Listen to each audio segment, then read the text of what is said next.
Allah. Baik teman-teman, suara saya terdengar nggak, Tin? Alhamdulillah. Teman-teman, jelas ya? Terdengar, Oke, sip. Kita Jelas, mulai aja ya teman-teman ya. Assalamualaikum warahmatullahi wabarakatuh. Waalaikumsalam warahmatullahi wabarakatuh. Alhamdulillahirrabbilalamin. Wassalatu wassalamun ala asrofil anbiya wa mursalin. Wa ala alihi wa sahbihi ajma'in. Asyhadu alla ilaha illallah wa asyhadu anna Muhammadar Rasulullah la nabiyya ba'da. Alhamdulillah segala puji dan syukur kita panjatkan kepada Allah Subhanahu wa taala yang telah mempertemukan kita pada kajian rutin Bunda Khadijah pada malam hari ini. Alhamdulillah. Dan tak lupa kita panjatkan salam dan salawat kepada Nabi besar Muhammad SAW, keluarganya, para sahabatnya, dan orang-orang yang terus istiqomah berdakwah sampai hari kiamat. Teman-teman yang kami hormati, yang kami cintai, mari sama-sama kita mulai pengajian kita dengan membaca basmalah. Bismillahirrahmanirrahim. Kali ini, syukur alhamdulillah telah hadir di tengah-tengah kita Ustadz Muhammad Isnani Alsni. Beliau adalah guru kita ya, yang beberapa kali telah membersamai kita di pengajian Bunda Khadijah. Beliau adalah dosen di Lipia ya Ustadz ya, Lipia. Pokok pembahasannya tentang ilmu fikih. Dan beliau sudah beberapa kali mengisi materi kita, dan yang terakhir ini adalah tentang kajian akhir zaman, yaitu pada kali ini akan membicarakan yang nggak kalah serunya ya teman-teman, tentang turunnya Nabi Isa alaihi salam. Tanpa berlama-lama lagi, mari kita simak. Minta tolong untuk di-mute suaranya. Kalau bisa open kamera lebih bagus. Di-mute suaranya, nanti bila sudah ada saatnya kita kaji diskusi, baru kita bertanya langsung kepada Ustadz atau menulis lewat kolom chat. Demikian Ustadz, saya serahkan kepada Ustadz untuk memulai kajian akhir zaman dengan tema turunnya Nabi Isa alaihissalam. Silakan Ustadz, tafadhol. Bismillahirrahmanirrahim. Assalamualaikum warahmatullahi wabarakatuh. Waalaikumsalam warahmatullahi wabarakatuh. Alhamdulillahi rabbil alamin. Wal aqibatu lil muttaqin. Wala udwana illa 'alal zalimin. Wala ilaha illa anta ilahul awwalin wal akhirin. Qayyumus samawati wal ardi wa maliki yaumiddin.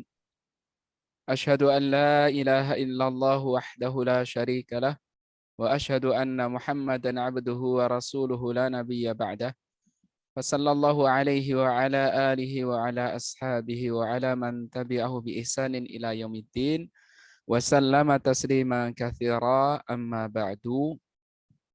Yang terhormat seluruh pengurus pengajian Ibunda Khadijah, yang terhormat seluruh peserta kajian pada malam hari ini. Alhamdulillah, dengan izin dan takdir Allah Ta'ala, pada malam hari ini kita bisa bersilaturahim kembali di majelis ilmu ini setelah beberapa bulan lamanya tidak bisa bersilaturahim. Juga salawat serta salam semoga Allah Ta'ala selalu limpahkan kehadiran Nabi Muhammad SAW, juga keluarganya, sahabatnya, dan umat yang setia mengikuti sunnah dan syariahnya. Ibu-ibu sekalian yang Allah muliakan, menyambung kajian kita pada kesempatan yang lalu terkait dengan kajian akhir zaman dan difokuskan pada 10 tanda-tanda besar kiamat. Dan kita sudah membahas tanda pertama, yakni munculnya Al-Masih Ad-Dajjal, yakni munculnya Dajjal. Pada kesempatan malam hari ini kita akan lanjutkan pada tanda yang kedua, yakni turunnya Nabi Isa alaihissalam. Sebelum kita memulai kajian ini, mengingatkan kembali bahwa ketika kita mengkaji hal-hal semacam ini, kita lebih cenderung mengedepankan keimanan kita daripada logika kita. Maksudnya apa? Maksudnya bahwa kadang-kadang ada hal-hal yang tidak logis yang tidak masuk akal, tetapi jika hal tersebut memang didasari oleh dalil yang sahih, maka keimanan kitalah yang bekerja, bukan akal kita. Dan itulah arti iman, iman kepada yang gaib dan iman kepada hal-hal yang tidak logis. Ketika kita diberitahu oleh Allah Ta'ala maupun oleh Rasulullah SAW terkait dengan keberadaan Allah sendiri, tentang malaikat, tentang surga, tentang neraka, yang semua itu adalah hal gaib dan sebagian banyak hal tidak logis, dan kita percaya dan yakin akan kebenarannya karena semua itu didasarkan pada dalil yang sahih. Itulah iman. Itulah iman.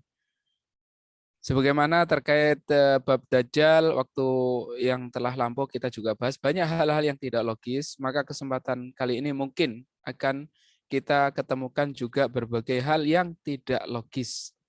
Namun disinilah ujian keimanan, apakah kita beriman atau tidak. Dan kaidah terkait dengan hal-hal yang gaib adalah bahwa kita tidak meyakini sesuatu apapun kecuali jika memang didasarkan kepada dalil yang sahih. Baik itu dari Al-Quran yang tentu pasti sahih, maupun hadis-hadis yang telah terpilih dan tervalidasi atas kesahihannya. Langsung saja kita mulai turunnya Nabi Isa alaihissalam. Kita mulai dengan muqaddimah.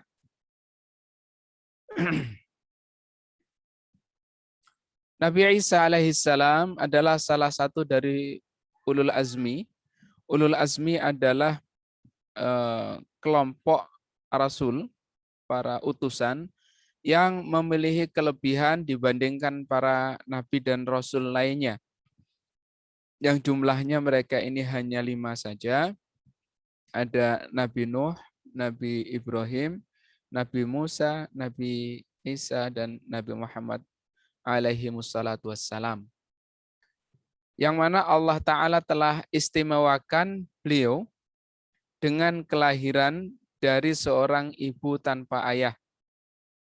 Dan itulah salah satu hal yang mungkin pertama kita bisa katakan tidak logis. Hal yang tidak logis, lahir tanpa ayah. Namun banyak hal lain yang tidak logis. Hal tidak logis itu adalah kuncinya baik hubungan sebab akibat yang tidak logis, atau ada sebab tidak muncul akibat, atau ada akibat tanpa sebab. Contohnya dalam hal ini sebab sarana lahirnya anak adalah adanya ayah dan ibu, tetapi ini lahir anak tanpa ayah. Namun juga pada kesempatan lain ada kelahiran atau kemunculan seseorang tanpa ayah dan ibu, yakni Nabi Adam alaihissalam. Kemudian kemunculan seseorang dari seorang lelaki tanpa ibu, yakni kemunculan ibunda Hawa. Baik. Kemudian kita berpindah ke ibunda dari Nabi Isa. Ini adalah seorang wanita yang mulia. Wanita mulia, yakni Ibunda Maryam, yang telah diistimewakan dengan kesolehannya. Allah istimewakan dengan kesolehannya. Ia terbiasa beribadah di mihrab, memiliki mihrab khusus untuk beribadah kepada Allah Ta'ala. Dan Allah telah memberikan rezeki kepadanya dari jalan yang tidak disangka-sangka. Hal-hal ini tersebutkan di dalam nas-nas berikut ini. Yang pertama adalah di Ali Imran ayat 37. Ini langsung kita ke terjemahnya, sedangkan nas ayatnya ada di sebelah ini. Maka Tuhannya menerimanya sebagai nazar dengan penerimaan yang baik. Dan mendidiknya dengan pendidikan yang baik. Dan Allah menjadikan Zakaria pemeliharanya. Ini ketika ibunda Maryam dilahirkan, kan ibunya telah bernazar. Ini nazar tu laka. Nazar tu, ibunya bernazar bahwa dia akan diserahkan istilahnya kepada Allah. Yang kemudian Allah takdirkan pamannya, yakni Zakaria, sebagai pemeliharanya. pengasuhnya. Setiap kali Zakaria masuk untuk menemui Maryam di mihrab, tempat beliau ibadah, ia dapati makanan di sisinya. Jadi ada makanan yang tidak ada yang tahu dari mana asalnya. Tidak tahu dari mana asalnya. Maka pamannya Zakaria berkata, "Hai Maryam, dari mana kamu memperoleh makanan ini?" Maryam menjawab, "Makanan itu dari sisi Allah. Sesungguhnya Allah memberi rezeki kepada siapa yang dikehendakinya tanpa hisab." Jadi tersedia makanan tanpa tahu dari mana asalnya. Allah yang memberikan secara langsung. Inilah di antara kemuliaannya. Kemudian karena kesolehannya, kemudian Allah Ta'ala memilihnya di ayat selanjutnya, ayat 42. Dan ingatlah ketika malaikat Jibril berkata, "Hai Maryam, sesungguhnya Allah telah memilih kamu, menyucikan kamu, dan melebihkan kamu atas segala wanita di dunia yang semasa dengan kamu." Artinya di masa itu, Bunda Maryamlah wanita yang paling mulia. Tentunya di masa itu. Kenapa? Karena nanti di masa kemudian ada Ibunda Khadijah radhiyallahu anha, ada Ibunda Aisyah radhiyallahu anha, ada Fatimah radhiyallahu anha yang bisa jadi lebih mulia. Bisa jadi. Baik. Lanjutannya, hai Maryam, ini seruan malaikat, taatlah kepada Tuhanmu, sujud dan rukuklah bersama orang-orang yang rukuk. Ini adalah anjuran untuk bersembahyang secara berjamaah, artinya beribadah secara jamaah. Inilah poin-poin yang menunjukkan beberapa kemuliaan Ibunda Maryam.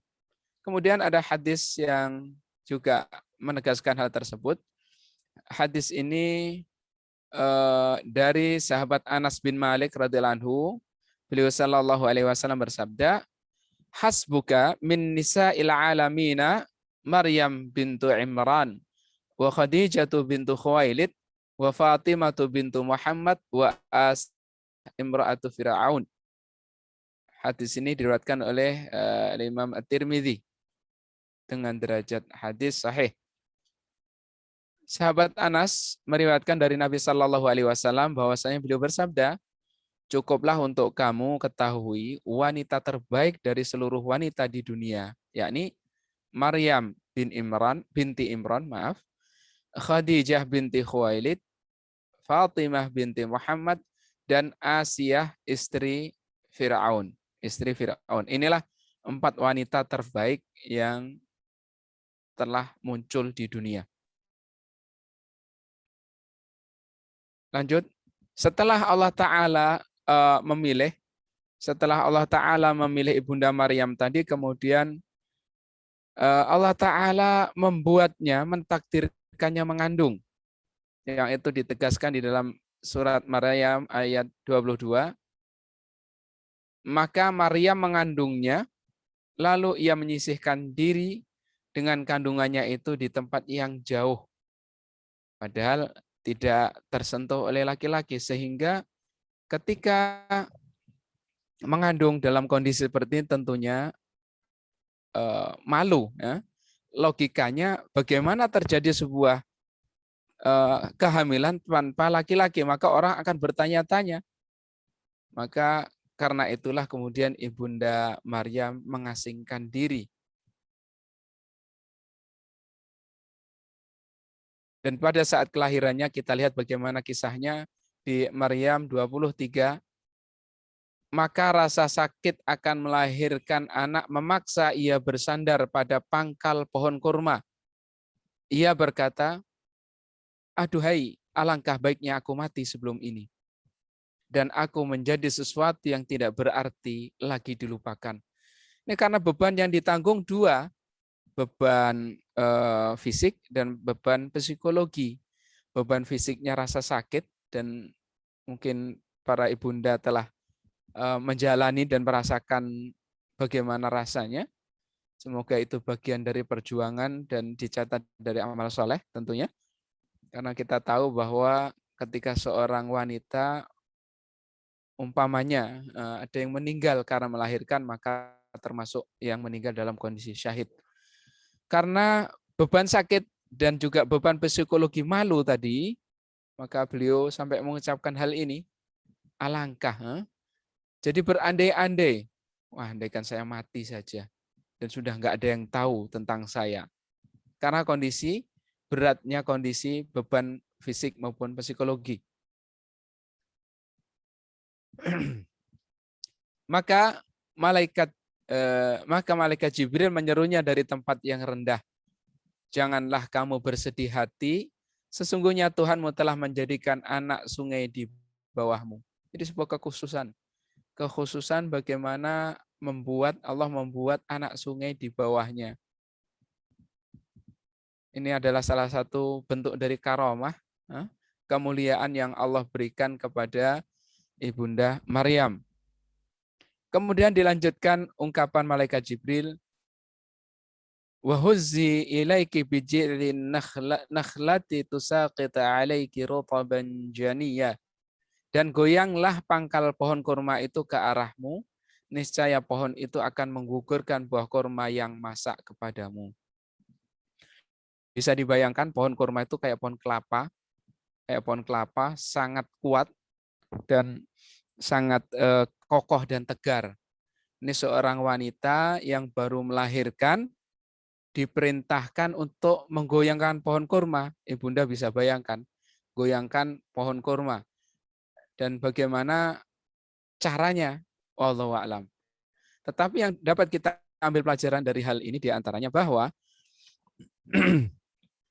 Allah Ta'ala memerintahkan kita berusaha dalam segala hal. Walaupun kadang usaha kita itu tidak logis. Namun itulah sunatullah, ketika kita berusaha mencoba melakukan sebuah sebab, adapun akibat atau hasilnya itu adalah hak mutlak milik Allah. Yang penting lakukan saja, apakah berhasil atau tidak, serahkan kepada Allah. Dan banyak contohnya. Contohnya, seperti ketika Allah Ta'ala memberikan jalan kepada rombongan Nabi Musa ketika menyeberang lautan, suruh mukul dengan tongkat. Apa hubungannya lautan terbelah dengan tongkat? Logika nggak nyambung. Inilah hal tidak logis. Tetapi itulah gambaran kaidah hubungan sebab akibat. Dan ketika kita berusaha, walaupun kadang sebab itu tidak logis, coba saja dan lakukan. Karena apa? Kalau kita lihat dalam hal ini, Allah Maha mampu menurunkan kurma tanpa digoyang oleh Ibunda Maryam. Allah juga sangat mampu membelah lautan tanpa dipukul dengan tongkat. Namun itulah sunnatullah, kita disunahkan, diperintahkan berusaha. Karena sesungguhnya Allah Maha mampu mendatangkan hasil apapun usaha kita. Mungkin kalau di sini ibunda-ibunda banyak yang berprofesi di kesehatan, usaha untuk umpamanya menolong pasien dan segala macam, walaupun tidak logis, lakukan. Walaupun mungkin secara medis mungkin sudah tidak ada harapan, coba saja, karena hasil dan akibat itu adalah hak mutlak milik Allah. Baik. Kita lanjutkan. Setelah kelahiran maka ada keajaiban lanjutannya, yakni munculnya bayi yang berbicara. Bayi berbicara yang logikanya namanya bayi baru lahir nggak bisa bicara. Itulah karomah selanjutnya. Nah, ini yakni ketika Ibunda Maryam telah membawa Isa alaihissalam kembali pada kaumnya, kemudian kaumnya mempertanyakan, ini bagaimana Maryam, kamu belum nikah, belum pernah bersentuhan, belum menikah, nggak punya suami kok melahirkan. Orang-orang menuduh yang tidak. Maka Ibunda Maryam atas isyarat dan wahyu dari Allah Ta'ala menunjuk kepada anaknya yang baru lahir. Ya, ini udah tanya aja ini anak ini, jangan tanya saya. Itu bahasa kita. Silahkan tanya. Bagaimana kami akan berbicara dengan anak kecil yang masih dalam ayunan? Ini kata orang-orang. Nggak mungkin. Orang bayi baru lahir kok ditanya. Akan tetapi ternyata bayi Isa alaihissalam menjawab, Qala inni abdullahi ataniyal kitaba wa ja'alani nabiyya. Yakni berkata Isa, sesungguhnya aku ini hamba Allah. Dia memberiku Alkitab, yakni Injil, dan dia menjadikan aku seorang nabi. Menjadikan aku seorang nabi. Ini bayi baru lahir. Sudah bisa berbicara. Kemudian lanjutan dari ungkapan Nabi Isa ini adalah dan dia menjadikan aku seseorang yang diberkati di mana saja aku berada. Dan dia, yakni Allah, memerintahkan kepadaku mendirikan salat dan menunaikan zakat selama aku hidup. Lanjut. Dan berbakti kepada ibuku, dan dia tidak menjadikan aku seorang yang sombong lagi celaka. Dan kesejahteraan semoga dilimpahkan kepadaku pada hari aku dilahirkan, pada hari aku meninggal, dan pada hari aku dibangkitkan hidup kembali. Inilah jawaban Nabi Isa yang saat itu masih bayi. Sudah menegaskan dia akan menjadi nabi. Akan menjadi nabi. Bahkan dari bayi sudah mengatakan dia itu adalah nabi. Baik. Poin selanjutnya adalah pemberian nama Al-Masih. Kalau di materi sebelumnya ada Al-Masih Ad-Dajjal, itu juga ada kata-kata Al-Masih dan dulu kita sudah sebutkan. Kenapa disebut Al-Masih? Karena ada beberapa kemungkinan, di antaranya Masih Dajjal itu adalah karena salah satu matanya terhapus, buta satu matanya. Ada juga yang menyatakan karena dia adalah mengusap bumi, masa hayam satu mengusap, bisa juga menghapus tadi. Dia mengelilingi bumi sehingga seakan-akan mengusap, menyapu bumi. Itu Masih Dajjal. Sekarang ke Nabi Isa, bagaimana disebut Al-Masih juga? Maka hal ini diisyaratkan di dalam Ali Imran ayat 45. Ingatlah ketika malaikat berkata, "Hai Maryam, sesungguhnya Allah menggembirakan kamu dengan kelahiran seorang putra yang diciptakan dengan kalimat." Maksud kalimat ini dijelaskan di bawah adalah kun. Karena ketika Allah memerintahkan kun fayakun, jadilah maka jadilah ia. Yang datang daripadanya, yakni dari Allah Ta'ala, namanya Al-Masih Isa putra Maryam. Disebutkan dengan tegas Al-Masih Isa bin Maryam. Seorang terkemuka di dunia dan di akhirat dan termasuk orang-orang yang didekatkan kepada Allah. Nama Al-Masih disebutkan di dalam surat Ali Imran ayat 45.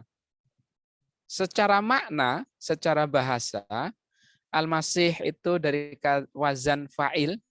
Kalau ilmu shorof itu wazan itu timbangan atau standar pembentukan kata. Yang dia bisa berarti masih dan mamsuh. Masih itu pelaku yang mengusap, sama di Masih Dajjal ada kata mengusap juga, atau mamsuh yang terusap.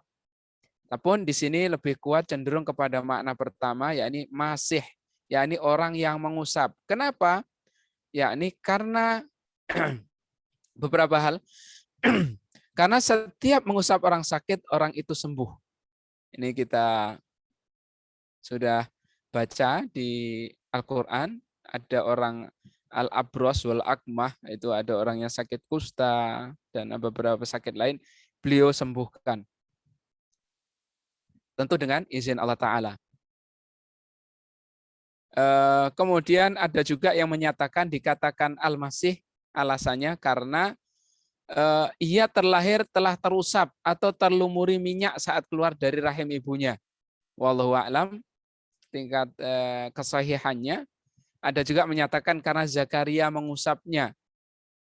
Ada juga yang menyatakan karena kakinya sempurna, lurus, tidak bengkok sama sekali. Artinya sempurna, bukan lurus kayak tongkat, tapi sebagai kaki yang tidak keluar bentuk O atau X atau yang membuatnya nampak buruk. Baik, ini ungkapan para ulama ketika menjelaskan kata Al-Masih. Tetapi yang paling atas inilah yang diperkirakan paling kuat maksudnya. Kenapa disebut Al-Masih? Karena ayat tersebut menyebutkan Al-Masih tapi tidak dijelaskan apa maksud Al-Masih ini. Kemudian para ulama coba beristihad merujuk kepada akar kata Al-Masih, yakni masaha yamsahu, berarti mengusap. Lanjut. Kemudian yang sangat dikenal oleh kalangan lain, artinya orang Nasrani, Nabi Isa terbunuh, kata mereka. Dan kata orang Yahudi, Nabi Isa terbunuh. Padahal Nabi Isa tidak terbunuh. Kita bisa lihat di dalam beberapa ayat ini. Mohon maaf.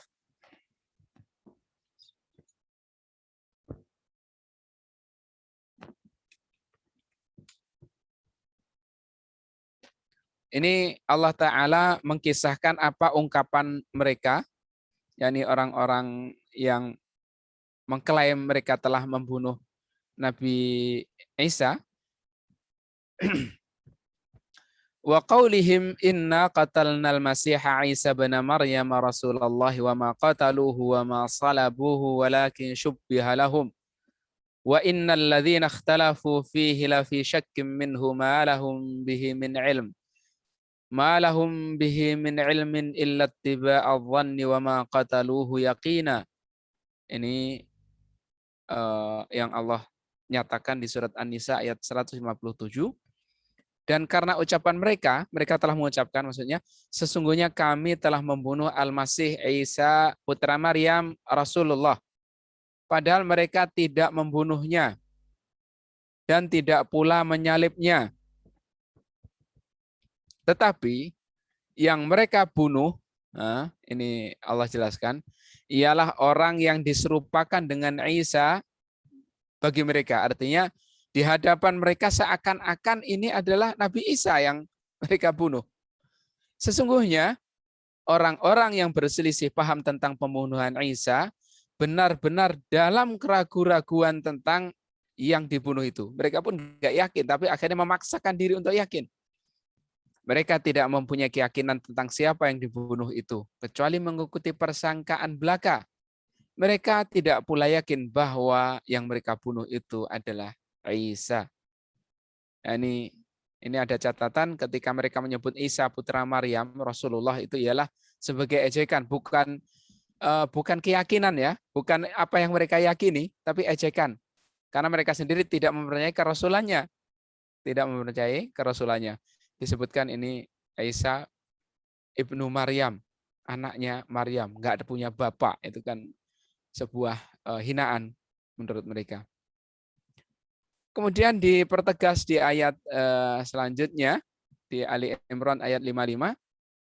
Ingatlah ketika Allah berfirman, hai Isa, sesungguhnya aku akan menyampaikan kamu kepada akhir ajalmu. Suatu saat pasti akan sampai ajalnya, akan mati. Kullu nafsin dha'iqatul maut. Semua yang memiliki jiwa pasti akan sampai suatu saat akan mati. Dan mengangkat kamu kepadaku, serta membersihkan kamu dari orang-orang yang kafir, dan menjadikan orang-orang yang mengikuti kamu di atas orang-orang yang kafir hingga hari kiamat. Kemudian hanya kepada akulah kembalimu, lalu aku mengutuskan di antaramu tentang hal-hal yang selalu kamu perselisihkan padanya. Jadi keputusan akhir tentang perselisihan siapa yang bunuh dan segala macam, Allah pasti akan tegaskan suatu saat nanti. Nah, di dalam ayat ini kita lihat ada kata-kata idz qala Allahu ya Isa inni mutawaffika. Mutawaffi dari tawaffa. Kalau di dalam bahasa Arab, kata tawaffa memang ada makna mewafatkan. Makna mewafatkan. Ada makna lain. Kadang orang bisa memahami, kalau orang Arab ini langsung bertanya, kok ada mutawaffika? Karena mutawaffika bisa diartikan mewafatkanmu. Mutawaffika dari kata wafat. Dalam bahasa Arab kalau diwafatkan atau meninggal itu tuwfiya, berarti telah Allah wafatkan. Apa arti mutawafika? Ini diskusi kalau di kalangan orang Arab. Ini disebutkan ada makna tawafa itu di contohnya Az-Zumar ayat 42. Allahu yatawaffal anfusa hina mautiha. Dan lanjutannya, Allah memegang jiwa orang ketika matinya. Dan memegang jiwa orang yang belum mati di waktu tidurnya. Jadi ketika orang mati, jiwanya Allah pegang. Orang tidur pun Allah pegang juga jiwanya. Di Az-Zumar 42 nanti bisa dicek. Maka dia, yakni Allah, tahanlah jiwa orang yang telah dia tetapkan akan kematiannya, dan dia lepaskan jiwa yang lain sampai waktu yang ditentukan. Artinya orang yang tidur tadi, kan ada jiwa orang tidur itu dipegang Allah Ta'ala, kemudian orang yang masih ajalnya belum sampai, dikembalikan rohnya, hiduplah. Pagi-pagi bangun, alhamdulillah. Alhamdulillahilladzi ahyana ba'dama amatana wa ilaihin nusyur, itu alhamdulillah yang telah menghidupkan kami setelah mewafatkan, mematikan kami. Itu kan? Memang betul-betul nyawa itu dipegang. Baik. Adapun nanti orang yang ajalnya sudah nyampe, ya nyawanya nggak dibalikin. Tidur malam, bangun pagi, mungkin orangnya nggak nyadar, bangun perasaan, loh kok badannya masih tidur, padahal saya bangun, gerakin tangan kok nggak gerak, baru nyadar dia sudah mati. Makanya kita disunahkan sebelum tidur ada doa-doa, ada baca doa tidur banyak macamnya, kemudian ada bacaan-bacaan bisa Al-Fatihah, ayat kursi, kemudian kulhu yang 3, kemudian ada satu doa yang beliau Shallallahu Alaihi Wasallam tegaskan, kalau orang mau tidur membaca doa ini dan Allah wafatkan, maka Allah wafatkan dalam husnul khotimah, dalam kebaikan. Yang doanya itu, Allahumma inni aslamtu nafsi ilaika wa wajjahtu wajhi ilaika wa alja'tu dhuhri ilaika raghbatan wa rahbatan ilaika la malja'a wa la manja minka illa ilaika amantu bi kitabika alladzi anzalta wa bi nabiyyika alladzi arsalta. Doa ini ditegaskan oleh Rasulullah SAW, orang yang tidur membaca doa ini dan Allah takdirkan wafat, dijamin wafat dalam keadaan baik. Ini terkait itu. Kata mutawafika di sini Allah memegang jiwa, mematikan, mewafatkan. Kita lanjutkan. Sesungguhnya pada yang demikian itu terdapat tanda-tanda kekuasaan Allah bagi kaum yang berpikir. Jadi kata yatawafa, mutawafi itu bisa berarti mewafatkan dalam arti betul-betul mati. Kemudian di Al-An'am ayat 60 bisa kita lihat juga. Dan dialah yang menidurkan kamu di malam hari, dan dia mengetahui apa yang kamu kerjakan pada siang hari. Kemudian dia membangunkan kamu pada siang hari untuk disempurnakan umurmu yang telah ditentukan. Kemudian kepada Allah lah kamu kembali, lalu dia memberitahukan kepadamu apa yang dahulu kamu kerjakan. Ini lihat teks ayatnya, wa huwallazi yatawaffakum billail. Yatawaffa diartikan menidurkan. Wafat itu juga tidur. Tidur itu saudara yang mati, rohnya juga tadi Allah pegang. Maka kata mutawafika di ayat terkait dengan Isa tadi dijelaskan dalam beberapa makna, dalam beberapa ayat memiliki arti mewafatkan atau menidurkan. Kemudian ada makna lain terkait dengan tawafa. Setelah tadi mewafatkan artinya memegang roh di ayat Zumar, di Ali Imran menidurkan di malam hari. Juga ada arti memegang dalam artian memegang sesuatu, menerima. Contoh dalam penggunaan dalam bahasa Arab, tawafa fulanun dainahu min fulan. Yakni si fulan, artinya tawafa itu, si fulan telah menerima atau memegang hutangnya dari si fulan. Artinya dia telah menerima utangnya, pembayaran, itu tawafa. Itulah arti tawafa. Bisa jadi memegang dalam artian memegang, dalam artian menidurkan, dan mematikan dalam arti sesungguhnya. Maka kata mutawafika di ayat ini yang telah kita baca di atas tadi Ali Imran 55 bisa diartikan Allah memegangnya, bukan dalam artian mematikannya, agar tidak menjadi polemik. Umpamanya ada yang coba membaca bahasa Arab, belajar bahasa Arab kok ketemu ayat ini begitu. Baik. Kemudian kita lanjutkan pada dalil selanjutnya bahwa beliau tidak dibunuh. Wa im min ahlil kitabi illa la yu'minan nabihi qabla mautih wa yaumal qiyamati yakunu alaihim syahida. Nisa ayat 159, tidak ada seorang pun dari ahli kitab ini baik Yahudi maupun Nasrani, karena yang meyakini bahwa beliau ini mati, terbunuh adalah Yahudi dan Nasrani, kecuali akan beriman kepadanya, yakni Isa, sebelum kematiannya. Belum mati, jadi belum mati. Dan di hari kiamat nanti, Isa itu akan menjadi saksi terhadap mereka. Ini catatannya di sini penjelasannya, tiap-tiap orang Yahudi dan Nasrani akan beriman kepada Isa sebelum wafatnya, bahwa dia adalah Rasulullah, bukan anak Allah. Dan sebagian mufassirin berpendapat bahwa mereka mengimani hal itu sebelum wafat, karena yakni sebelum turun kembali, karena kematian terjadi setelah itu. Jadi ketika ini sekarang sedang diangkat, Nabi Isa kemudian turun, maka sebelum beliau meninggal, yang meninggal sesungguhnya itu, mau tidak mau mereka harus meyakininya, faktanya memang masih. Ada juga memahami bahwa setiap ahli kitab akan tahu kebenaran ini saat kematian mereka. Ini pemahaman lain terhadap ayat tersebut. Jadi intinya Nabi Isa belum mati, karena matinya masih nanti, dan sebelum kematiannya itu semua Nasrani dan Yahudi akan mengakuinya. Dan ada perbedaan kehidupan Nabi Isa dan para nabi di alam lain, bahwa para nabi semuanya adalah hidup dalam rohnya, dan kita tahu bahwa roh itu tidak mati. Maka walaupun itu bukan nabi, kalau dia itu orang jahat, maka dia akan merasakan azab kubur. Kalau dalam kita artikan roh itu mati dan musnah, hilang sama sekali, nggak ada, maka ya tentunya nggak ada yang disiksa, begitu. Para nabi pun hidup dalam alam barzah, dalam kehidupan barzah, rohnya ada sebagai kehidupan dalam kenikmatan tentunya.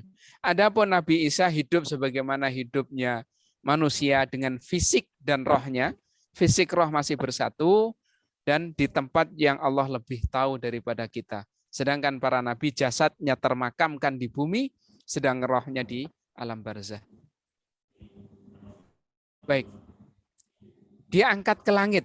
Beliau tidak terbunuh, tapi diangkat ke langit. Yang ini ditegaskan tadi telah kita baca di Ali Imran 55, mengangkat, kemudian juga ini juga di An-Nisa 157 tadi sudah kita baca juga. Kemudian di 158-nya, tetapi yang sebenarnya Allah telah mengangkat Isa kepadanya, dan adalah Allah Maha Perkasa lagi Maha Bijaksana. Ayat ini adalah sebagai bantahan terhadap anggapan orang-orang Yahudi bahwa mereka telah membunuh Nabi Isa alaihissalam. Juga ini diperkuat di ayat 159-nya di surat yang sama, yakni An-Nisa. Tidak ada seorang pun dari ahli kitab kecuali akan beriman kepadanya, Nabi Isa, sebelum kematiannya, dan di hari kiamat nanti Nabi Isa itu akan menjadi saksi terhadap ini sudah kita bahas tadi. Selanjutnya yang jadi pertanyaan, siapa yang diserupakan dalam kasus tersebut? Artinya kejadian tersebut, siapa yang terbunuh? Karena memang faktanya ada yang dibunuh. Ada orang yang mati saat itu dan ada orang yang disalib saat itu. Siapa mereka? Nah itu kita lihat di sini. Penjelasan ini kita nukil mayoritas dari tafsir Ibnu Katsir. Tafsir Ibnu Katsir. Ini bahasa Arabnya dan ini bahasa Indonesianya, langsung ke Indonesianya saja. Dari Ibnu Abbas radhiyallahu anhu, yakni ketika Allah berkehendak mengangkat Isa ke langit, yakni Isa keluar kepada para sahabatnya Dan di rumah itu terdapat 12 orang Hawariyun, yakni para pendukungnya. Hawariyun itu pendukung setianya. Ia masuk dari salah satu pintu, sedangkan kepalanya meneteskan air. Nah ini meneteskan air ini nanti akan menjadi ciri khas di saat beliau turun ke bumi. Salah satu ini meneteskan air ini. Sesungguhnya beliau berkata, sesungguhnya di antara kalian ada yang kufur kepadaku 12 kali setelah ia beriman kepadaku. Ini salah satu mukjizat kenabian. Memberitahu apa yang akan terjadi. Kemudian ia berkata, siapakah di antara kalian yang mau rela diserupakan denganku, lalu ia terbunuh mewakiliku, dan ia akan bersamaku, setingkat denganku nanti di surga. Maka berdirilah seorang pemuda yang paling muda. Iya, ya Nabi Isa berbicara kepadanya, duduklah. Nabi Isa belum menerima. Ia mengulang pertanyaan tadi. Nabi Isa mengulang, siapa yang mau terbunuh menggantikanku? Gitu. Menggantikan posisiku. Dengan perkataan yang sama. Dan berdirilah pemuda tadi. Namun Nabi Isa menyatakan, duduklah. Isa mengulang pertanyaannya. Maka pemuda itu menyahut, saya. Tidak hanya berdiri, tapi menyatakan, saya. Aisyah berkata, iya kamu. Setelah ketiga kalinya baru diterima. Maka pemuda itu diserupakan dengan Nabi Isa. Lalu orang-orang, yakni orang-orang Yahudi, membunuhnya dan menyalibnya. Maka ada di antara mereka, teman-temannya tadi, Hawariyun tadi, yang kufur 12 kali setelah ia beriman kepadanya. Lalu mereka berpisah menjadi 3 kelompok, yakni berpisah keyakinannya. Hawariyun tadi menjadi 3 kelompok. Sekelompok berkata, karena Nabi Isa sudah diangkat ya, ini kelompok-kelompok inilah yang menggambarkan keyakinannya terhadap Isa. Satu kelompok berkata, Allah bersama kita, terserah kehendak Allah, semau Allah, istilahnya gitu, bersamanya, berapa lamanya, kemudian naik ke langit. Mereka inilah istilahnya kelompok al-Ya'qubiyah. Jadi mereka menganggap Nabi Isa yang telah diangkat itu adalah sebagai Allah, sebagai Tuhan. Kelompok yang lain berkata, dahulu anak Allah bersama kita, sekehendaknya, semaunya. Lalu Allah mengangkatnya kembali kepadanya. Mereka itulah An-Nusturiyah. Jadi keyakinan kelompok kedua ini, Nabi Isa itu anaknya Allah, kemudian ditarik kembali. Kelompok terakhir menyatakan dahulu ada hamba Allah bersama kita. Dan ia adalah utusannya, sekehendak Allah. Sekehendak Allah itu berada bersama mereka berapa lamanya, semaunya Allah. Kemudian Allah mengangkatnya kepadanya. Mereka itulah para muslimun. Jadi istilah muslimun itu memang dari dulu. Dari ajaran para nabi sebelum kita semuanya adalah mengajarkan Islam. Kemudian 2 kelompok kafir tadi mengungguli kelompok muslimin, mengalahkan kelompok muslimin, dan mereka membunuhnya. Lalu Islam pun terhapus. Jadi yang memiliki keyakinan bahwa Nabi Isa adalah hamba dan utusan Allah yang kemudian diangkat tadi, habis karena terhapus saat itu, terbunuh. Hingga akhirnya Allah mengutus Nabi Muhammad SAW. Hadis diriwayatkan oleh Ibnu Katsir di dalam tafsirnya. Ungkapan ini adalah ungkapan kisah yang disampaikan oleh sahabat Ibnu Abbas radhiyallahu anhuma. Bukan ungkapan Nabi. Akan tetapi konsensus para ulama hadis ketika seorang sahabat menyampaikan kisah-kisah tentang ghaibiyat, bab-bab yang gaib, yang tidak ada kaitannya dengan ijtihad, nggak ada kaitannya dengan logika, maka ungkapan tersebut ketika dia itu derajatnya sahih, dianggap itu berasal dari Nabi. Kenapa? Karena seorang sahabat yang telah mendapatkan pernyataan dari Allah Ta'ala, mereka itu mendapatkan ridho dari Allah Ta'ala, bukan orang-orang yang fasik, tidak mungkin ngarang-ngarang dan berbohong atas nama agama. Baik. Kemudian Syekh Ibnu Katsir menyatakan komentarnya terkait dengan nas ini, sanadnya sahih sampai ke Ibnu Abbas, sahih sampai ke sana sanadnya. Namun saya sampaikan tadi, kalau sanadnya sahih dan ungkapannya seperti itu, tidak ada kaitannya dengan ijtihad, dia terkait dengan bab ghaibiyat, maka dia dianggap bersumber dari Nabi. Karena seorang sahabat tidak mungkin ngarang-ngarang, dia akan menyampaikan apa yang telah dia dengar dari Nabi. Baik, ada juga yang meriwayatkan dengan redaksi, siapakah yang mau diserupakan denganku, lalu ia terbunuh menggantikanku, dan ia adalah temanku di surga. Itu bahasa nas lain, teks lain terkait dengan teks di atas. Lanjutannya masih di dalam tafsir yang sama, teks Arabnya di atasnya, Indonesianya berikut ini. Ibnu Katsir juga berkata, rahimahullah, ada sebagian orang Nasrani yang mengatakan bahwa Yudas Zakaria Yuta, ini bahasa Arabnya Yuta, ini Yudas Zakaria Yuta, kalau kita sering dengar Yudas Iskariot mungkin ya, ini Yudas Zakaria Yuta, ia adalah pemuda yang memberitahu orang Yahudi atas keberadaan Isa, tempat bersembunyinya. Jadi pemuda ini adalah mata-mata, artinya yang memberitahu di mana si Nabi Isa. Ia yang diserupakan dan disalib. Ini keyakinan sebagian orang Nasrani.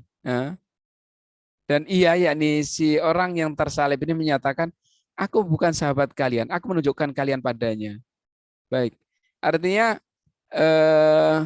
keyakinan ini kalau pun kita pernah dengar itu adalah keyakinan Nasrani. Sedangkan yang di atas ini kita sangat lihat perbedaannya. Di dalam keyakinan mereka berarti Yudas ini orang nggak baik, ya kan? Yang diserupakan itu orang nggak baik. Namun di dalam kisah athar yang disampaikan oleh sahabat Ibnu Abbas tadi, bahwa pemuda yang diserupakan adalah pemuda baik, sebagian dari pengikut Nabi Isa. Baik, itu perbedaannya. Jadi memang ada yang dibunuh, tapi yang dibunuh bukan Nabi Isa, adalah sosok pribadi yang diserupakan. Sehingga orang-orang Yahudi yang mengejarnya mengira, dan yang kemudian mereka yakini atas dasar perkiraan tersebut, itulah Nabi Isa. Setelah diangkat ke langit, inilah yang menjadi tanda kiamat besar, yakni turun. Dalil turun. Bisa dicek di Az-Zukhruf 57-61. Ini kita lihat, ini ayatnya, ini bahasa Indonesianya. Dan tatkala putra Maryam, Isa, dijadikan perumpamaan, tiba-tiba kaummu, yakni Quraisy, bersorak karenanya. Ini ketika ini ayat ini berbicara ketika Nabi Muhammad menyampaikan Nabi Isa sebagai contoh pembahasan, orang Quraisy bersorak. Kenapa? Ini kita lihat. Dan mereka berkata, manakah yang lebih baik, Tuhan-Tuhan kami atau dia, yakni Isa? Mereka tidak memberikan perumpamaan itu kepadamu, melainkan dengan maksud membantah saja. Sebenarnya mereka adalah kaum yang suka bertengkar. Isa tidak lain hanyalah seorang hamba yang kami berikan kepada nikmat kenabian, dan kami jadikan dia sebagai tanda bukti kekuasaan Allah untuk Bani Israel. Ayat ini menegaskan pandangan Islam terhadap kedudukan Nabi Isa alaihissalam, hamba dan nabi.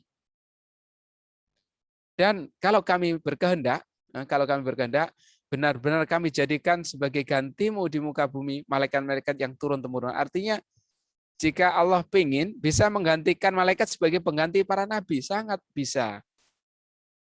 Kemudian ayat 161, dan sesungguhnya Isa itu benar-benar memberikan pengetahuan tentang hari kiamat. Karena itu janganlah kamu ragu-ragu tentang kiamat itu, dan ikutilah aku. Inilah jalan yang lurus. Di dalam ayat ini ada kata-kata wa innahu la ilmun lisaati, ilmun, pengetahuan. Ada cara baca lain, qiraah syadzah namanya dalam ilmu qiraah Quran. Syadzah itu bacaan yang tidak mutawatir. Ada yang baca wa innahu la'alamun. Kalau dibaca alam, tanda, bendera gitu. Sebagai penanda. Ibnu Abbas berkata, ialah, yakni terkait dengan terkait penanda atau pengetahuan tadi, ialah munculnya Isa bin Maryam, muncul kembali nanti sebagai tanda itu maksudnya. Pada kesempatan lain juga dinyatakan ialah turunnya Isa bin Maryam yang bisa kita lihat di dalam hadis ini. Ini ada hadisnya, kalau ingin tahu Arabnya sudah sampaikan juga di sampingnya, tapi kita tidak perlu saat ini. Ini komentar-komentar dari sahabat Ibnu Abbas. Dan sesungguhnya Isa itu benar-benar tanda tentang hari kiamat. Yakni ialah turunnya Nabi Isa. Baik, ini tafsir At-Tabari terkait dengan ayat tersebut. Mereka mengatakan bahwa maksudnya ialah sesungguhnya kemunculan Isa adalah tanda. Diketahui dengannya kedatangan hari kiamat. Karena kemunculannya ialah sebagian dari tanda-tandanya, yakni tanda-tanda kiamat. Dan turunnya ke dunia adalah petunjuk bahwa dunia akan musnah dan akan datangnya hari akhirat. Jadi ayat-ayat ini, rangkaian ayat ini menjelaskan bahwa suatu saat Nabi Isa akan turun dan turun sebagai penanda akan dekatnya hari kiamat. Ini ada poin agak ini ketika orang kafir Quraisy menyatakan membandingkan antara Tuhan-Tuhan mereka dengan Nabi Isa yang jadikan perumpamaan. Poinnya tuh begini, kalau boleh.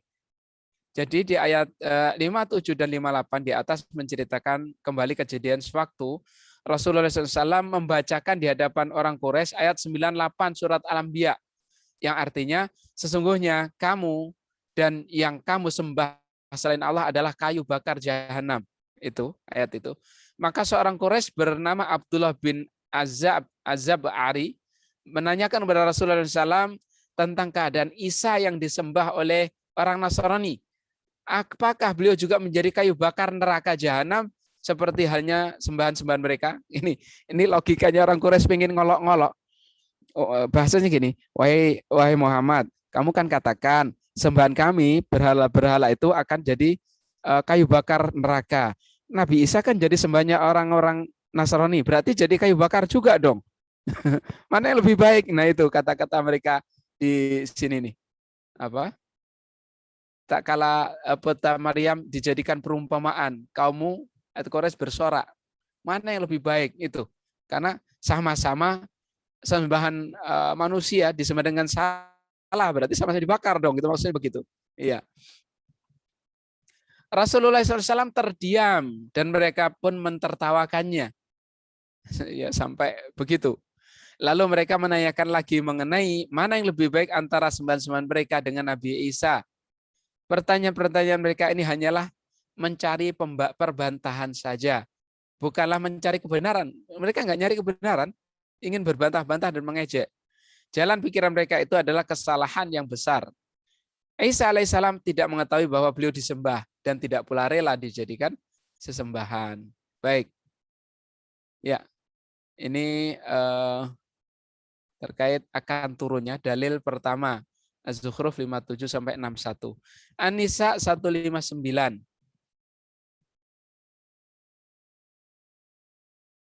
Ini yang kita sudah baca di atas, yakni tidak ada seorang pun ahli kitab kecuali akan beriman kepada Isa sebelum kematiannya. Dan di hari kiamat nanti Isa itu akan menjadi saksi terhadap mereka. Yang dimaksud adalah ketika beliau turun kembali, semuanya akan yakin. Dan ada yang memahami orang ahli kitab akan tahu kebenaran ini saat kematian mereka datang, saat mereka maut sudah dekat, dia akan tahu bahwa Nabi Isa adalah sebagai nabi yang tidak mati tapi diangkat oleh Allah. Dari Abu Malik, yakni terkait dengan firman Allah ayat di atas tadi, ia berkata, itu ialah saat turunnya Isa bin Maryam.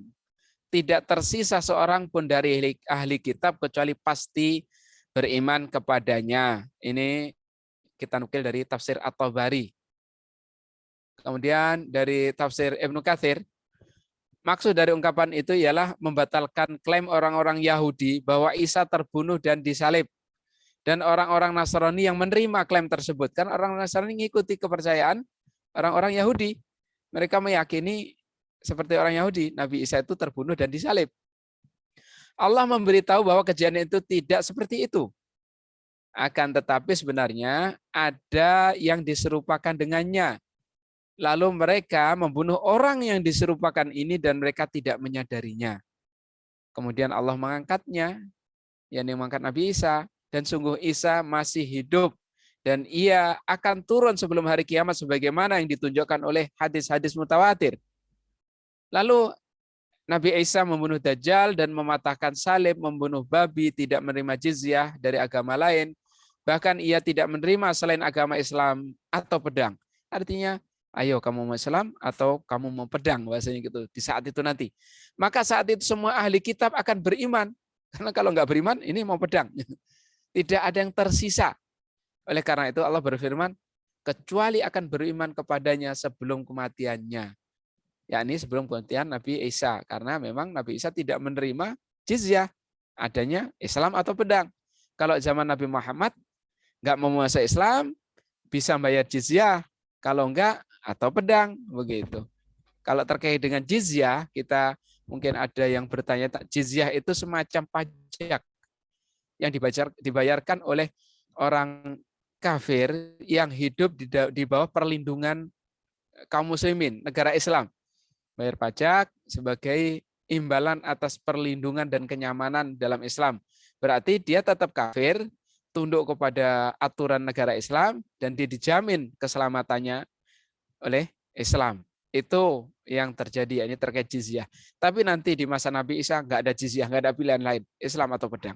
Itu maksudnya semuanya pasti akan beriman. Baik, ini dalil kedua. Sekarang kita tengok ke hadis. Ada banyak hadis, namun saya ambil dua. Ini dari jalur Hudzaifah bin Asid radhiyallahu anhu. Yang pertama dari beliau.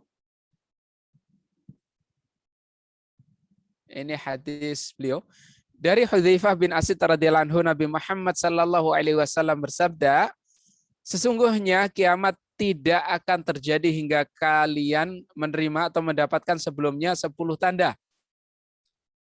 Ini ada yang terlupakan ya. Menerima atau mendapatkan sebelum tersebut, sebelum kiamat itu 10 tanda. Lalu beliau menyebutkan asap, dajjal, binatang melata, terbitnya matahari dari barat, turunnya Isa bin Maryam alaihissalam, Ya'jud dan Ma'jud, 3 pembenaman di timur, ambles tanah pembenaman di timur, di barat, di Jazirah Arab, 10 keluarnya api dari Yaman menggiring manusia ke tempat berkumpul mereka. Hadis rawahu Muslim.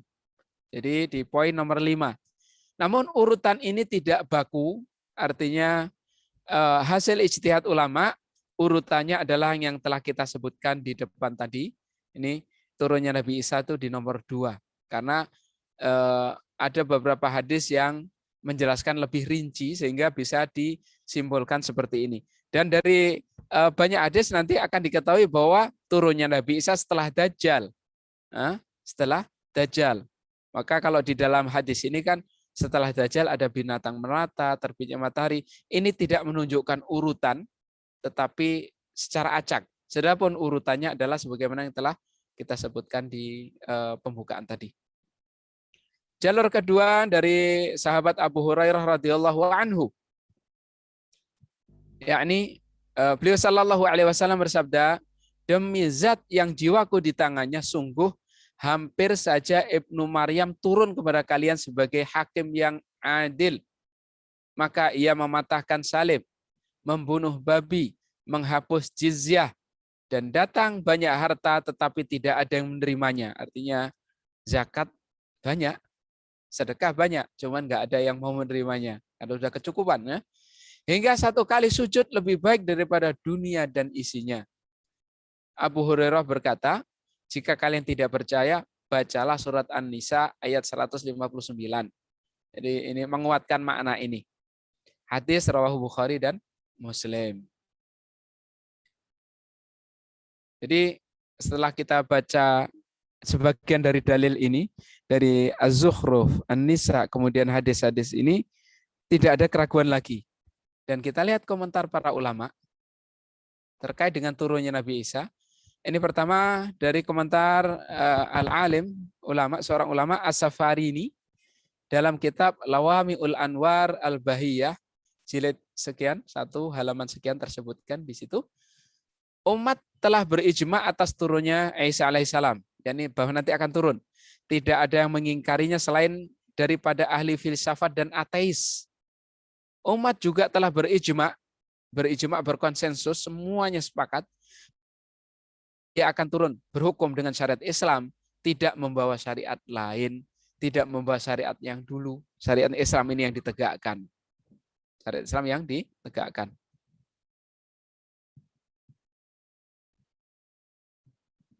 Kemudian komentar Syekh Siddiq Hasan Khan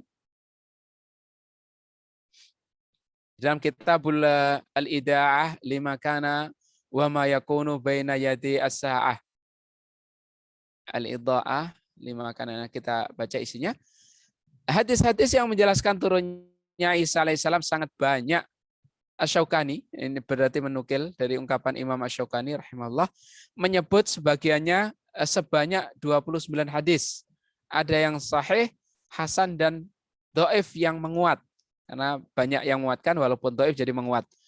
Ada yang termasuk hadis Dajjal. Ada yang masuk hadis yang ditunggu, artinya al-muntadhar. Ada istilah, para ulama mengistilahkan ini hadis kelompok, hadis-hadis tentang Dajjal, hadis-hadis tentang al-muntadhar yang ditunggu. Selain juga ada athar-athar. Athar itu semacam hadis, tapi bersumber dari sahabat, sebagaimana ungkapan sahabat Ibnu Abbas tadi, disebutnya athar.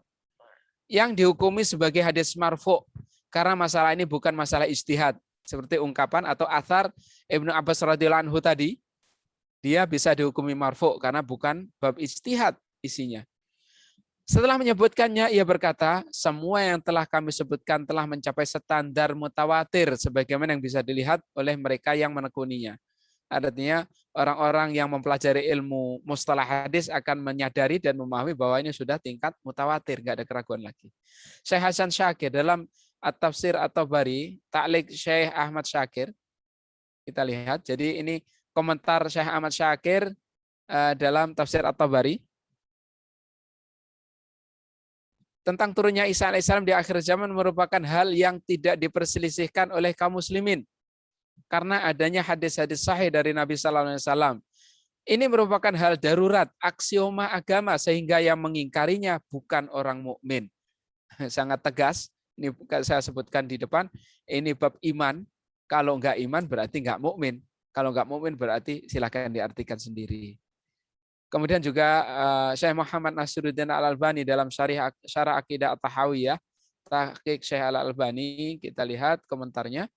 Ketahuilah bahwa hadis-hadis Dajjal turunnya Isa alaihissalam adalah mutawatir. Jadi hadis tentang Dajjal, tentang turunnya Nabi Isa adalah mutawatir. Wajib mengimaninya.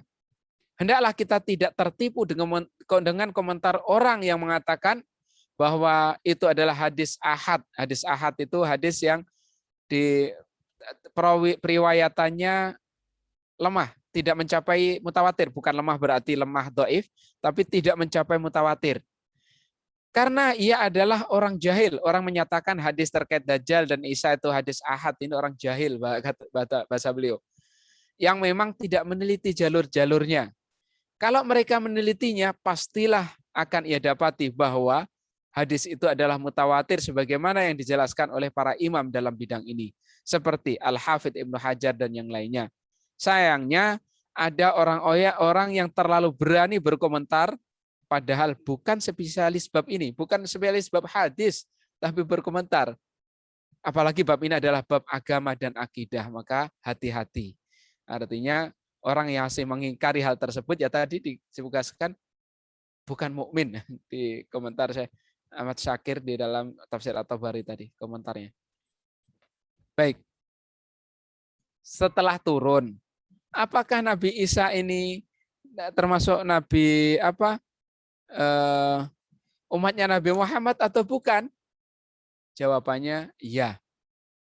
Karena apa? Ini bisa kita sampaikan di dalam kitab asyratus sa'ah. Isa alaihissalam termasuk salah satu nabi dan rasul ulul azmi dan memiliki kedudukan tinggi di sisi Allah. Ia juga memenuhi syarat menjadi salah seorang sahabat Nabi. Bisa disebut sebagai sahabat beliau sallallahu alaihi wasallam. Karena apa? Karena beliau pernah bertemu dengan Nabi sallallahu alaihi wasallam, beriman kepadanya dan akan meninggal di dunia dalam keadaan demikian. Ini kan definisi sahabat. Apa sih definisi seorang sahabat Nabi sallallahu alaihi wasallam? Seorang sahabat itu adalah seseorang yang bertemu dengan Nabi sallallahu alaihi wasallam dalam keadaan hidup tentunya, bertemu secara langsung dan dalam kondisi iman, beriman kepada Nabi. Kalau ketemunya masih kafir, imannya nanti enggak masuk sini. Beriman kepada beliau dan nanti wafat dalam keadaan Islam. Maka itulah. Dan Nabi Isa pernah bertemu. Kapan bertemunya? Ketika Isra Mi'raj. Karena Nabi Isa itu hidup dalam kehidupan sesungguhnya, bukan di alam roh. Roh dan jasadnya masih bersatu, bertemu Nabi. Ini berarti sebagaimana para sahabat di masa Nabi, dari orang-orang Quraisy dan sekitarnya yang ketemu Nabi. Jadilah dia termasuk sahabat Nabi dan sebagai umatnya. Baik. Lanjut. Bagaimanakah keyakinan Nasrani tentang turunnya Nabi Isa?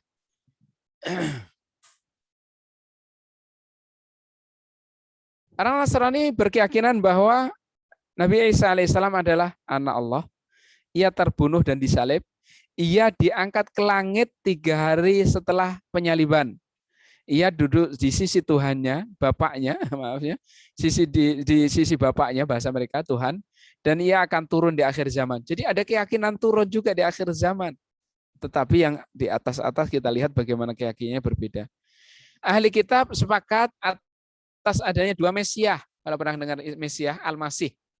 Di dalam keyakinan mereka, ini Mesiahnya bahasanya, ada Masih Huda, Masih Dalal.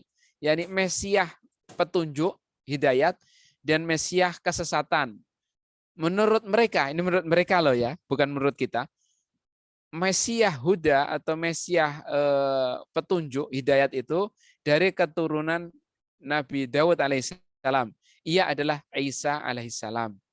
Sedangkan Masih atau Mesiah kesesatan dari keturunan Yusuf alaihissalam, ia adalah Masih Dajjal. Ini keyakinan mereka. Nah, kalau ini ya nyambung Masihul Huda yang atas ini sebagai Isa Al-Masih. Perbedaan keyakinan Nasrani dan Muslimin terkait Nabi Isa ya, dalam hal anak Tuhan, penyaliban dan pembunuhan, dan diangkat 3 hari pada penyaliban. Itu yang berbeda. Adapun turunnya sama-sama meyakini. Sekarang kita akan masuk kepada keadaan dunia saat beliau turun.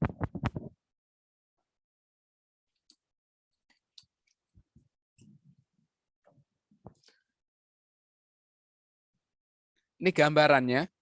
Saya sampaikan tadi ada hal-hal yang mungkin tidak logis. Bagaimana kok bisa terjadi, kita lihat.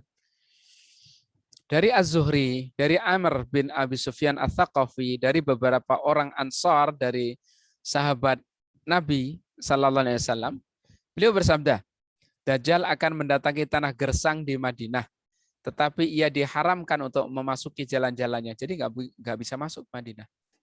Kemudian Madinah bergoncang sekali atau 2 kali gempa bersama penduduknya, ini penduduk di atasnya ikut terbawa gempa, sehingga semua orang munafik, laki-laki dan perempuan akan keluar darinya menuju ke tempat Dajjal.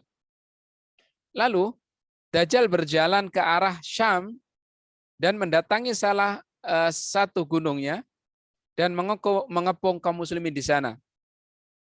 Jadi Dajjal mengepung tadi kaum muslimin yang ada di gunung tadi. Sementara itu sebagian kaum muslimin berada di salah satu puncak gunung negeri Syam. Dajjal pun mengepung mereka dari bawah gunung. Setelah beberapa lama dalam kondisi genting, maka salah seorang dari kaum muslimin mengatakan, wahai sekalian orang-orang muslimin, sampai kapan kalian akan diam seperti ini? Sementara musuh Allah ada di bumi kalian. Apakah kalian akan mendapatkan salah satu dari 2 kebaikan? Yakni Kalau diam saja bagaimana mendapatkan salah satu dari dua kebaikan? Apa maksud dua kebaikan ini? Yakni Allah memberikan anugerah mati syahid atau memberikan anugerah kemenangan. Kalau kalah mati syahid, kalau menang ya, kalau hidup ya menang gitu. Kemudian mereka semua berjanji setia untuk berjuang sampai mati. Allah Maha mengetahui tentang janji setia itu benar-benar berasal dari dalam hati sanubari mereka. Lalu suasana menjadi gelap gulita sampai tidak ada salah seorang dari mereka yang bisa melihat telapak tangannya sendiri. Maka turunlah Isa bin Maryam. Setelah itu terlihatlah seseorang yang memakai baju besi di hadapan mereka. Hadis rawahu Ibnu Razak. Ini gambaran saat itu kira-kira salah satu gambarannya. Nanti akan kita lanjutkan. Jadi kaum muslimin dalam kondisi ada sebagian yang dikepung di sana. Kita lanjutkan. Bagaimana dan di mana? Tempatnya di Menara Putih bagian timur Damaskus, mengenakan dua kain yang dicelup wewangian waras dan za'faran. Waras dan kalau minyak za'faran kita mungkin tahu ya, itu warnanya yang kuning kegelapan ke arah merah itu.